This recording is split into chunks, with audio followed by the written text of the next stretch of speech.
Hello guys, magandang hapon sa inyo lahat and welcome back to my channel. So, sa video na ito, dumating na naman po ang oras. Pipitasin na natin ang bayabas natin. So, samahan niyo ako.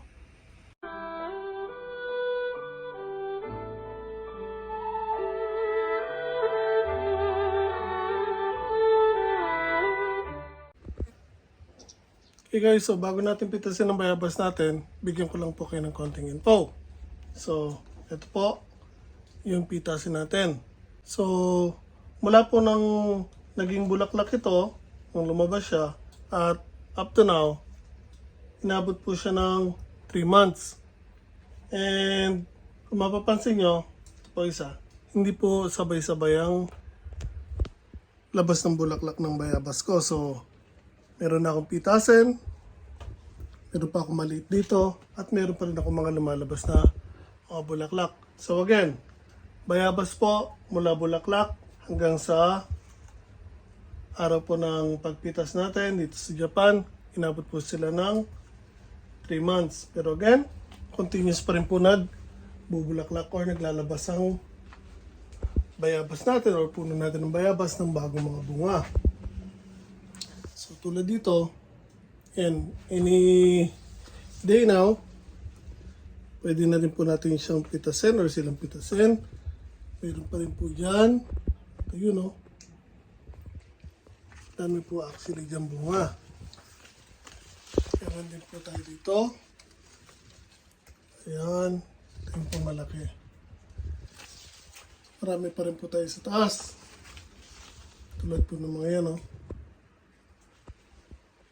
So again, nakapalibot po dito sa bakuran ko, nakapalibot po ng bahay ko, meron po ako mga kalat or nakatanim ng mga bayabas, pero sila po ay nakalagay lang sa plastic container. Ang nakadirekta lang po natin sa lupa, ayun po, yung namatay, buti na lang again, mayroong bagong lumabas na sibol. Ito ba? Again, kung mag-aalaga kayo ng bayabas sa Japan, doable po. So, sa mga ngayon lang po makakapanood ng video ko, again, yung kauna-unahan ko pong bayabas na nandoon, na namatay, pero again, may sibol na panibago, nabili ko po siya sa Okinawa, Japan, na nagpunta po ako last 5 years ago or more na, hindi ko na matandaan, sobrang tagal na po kasi. So again, nag-start lang po ako sa isang halaman. Nabili ko, siguro wala pang 1 metro, maliit lang. Then nakalagay lang siya sa plastic. Parang ganito, pero maliit lang.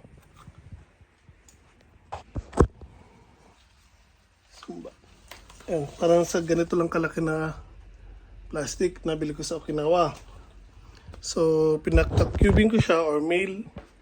Kasi nga hindi pa ako pauwi noon nung nabili ko siya. And since then, ilang beses na po ako nakapagpaugat. So nag-grafting po tayo, nag-air layering po tayo. And marami na po ako napaugatan mula po sa main na puno natin. Ito po ang isa, marami po nakakalat. So dati po ang dami dito nakalagay na bayabas sa loob ng mini greenhouse natin. Pero again, nilabas ko po sila kasi nga masyado na pong masikip dito kasi nga naglalakihan sila, and yung puno ko po ng mangga kasi dito, makikita niyo po dito, so nalililiman po kasi siya, kaya nilabas ko na po halos lahat ng bayabas dito sa loob ng mini greenhouse. Pwede na lang yung 1 tona nandito sa tabi ng main natin. So again, doable po pag-aalaga ng bayabas. So ilang taon na po ako nag-aalaga ng bayabas dito sa Japan. Nasa Gunma area po ako. And last year, marami na rin po ako napitas. So second time ko po siyang napabunga.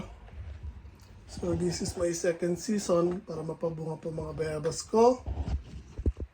Ayan po. And hindi tulad last year, mas malalaki actually ang bunga last year. In a way na pahaba. Ito kasi kung makikita niya parang pag ganyan oblong Yung last year kasi mahaba na parang hugis sayote. I think mula ganitong kahaba yung bunga ng bayabas ko last year. Ganyan. So lalaki pa dapat siya. Kaya lang ito hindi sila masyadong naglaki ngayon. Hindi ko lang alam kung bakit.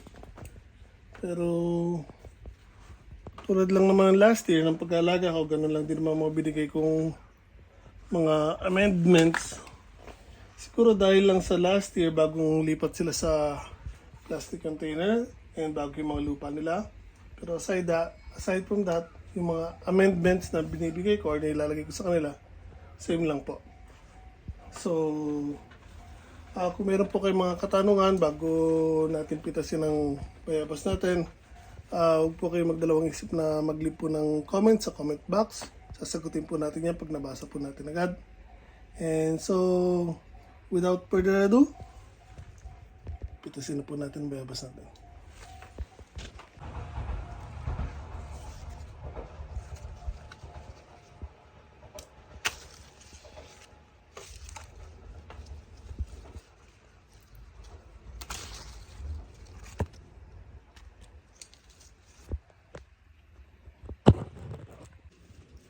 So okay guys, ito pa napitas na po ng bayabas natin.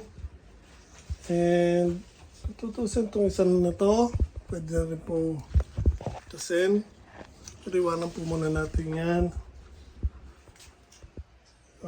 Meron po kasi tayong darating na bisita.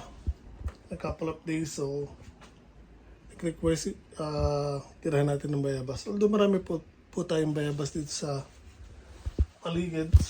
Pakita ko sa inyo itong isa sa pinakamalapit dito. So, ito po yung isang bayabas natin. Nakatanim lang po sa timba. Hindi masyadong kita. Straight. So, ayan guys, nakatanim lang po yun sa timba. And, kung makikita nyo po, ayan po. So, kumpara dito, halos lapit na sa kalahati.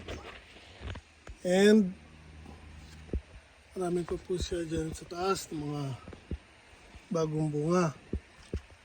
At meron pa rin po mga bagong bulaklak na lumalabas. Yan po kung makikita nyo sa pagitan po ng mga bagong dahon. So, titikman na natin itong bayabas na to. So again, hindi ko na po masyadong pahabain po ito. Kung meron po kayong gusto malaman tungkol po sa pag-alaga ng mga bayabas sa Japan, sa makakakuha, again, nagbebenta po ako ng mga pinaugutan ko. Kaya nga lang medyo pricey na kasi again, malalaki na po yung mga tanim ko, yung mga binibenta ko.